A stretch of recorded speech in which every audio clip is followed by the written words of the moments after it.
Seriously, though, we've heard a lot about extremism recently, a nastier, harsher atmosphere everywhere, more abuse and bother boy behavior, less friendliness and tolerance and respect for opponents. All right, but what we never hear about extremism is its advantages.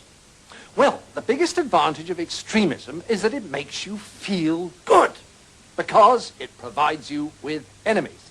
Let me explain. The great thing about having enemies is that you can pretend that all the badness in the whole world is in your enemies and all the goodness in the whole world is in you. Attractive, isn't it?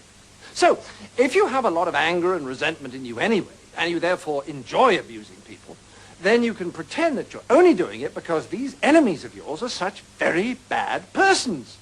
And that if it wasn't for them, you'd actually be good-natured and courteous and rational all the time. So, if you want to feel good, become an extremist. Okay, now you have a choice. If you join the hard left, they'll give you their list of authorized enemies. Almost all kinds of authority, especially the police, the city, Americans, judges, multinational corporations, public schools, furriers, newspaper owners, fox hunters, generals, class traitors, and, of course, moderates. Or, if you'd rather be an extremist on the hard right, no problem, fine, you still get a lovely list of enemies, only they're different ones.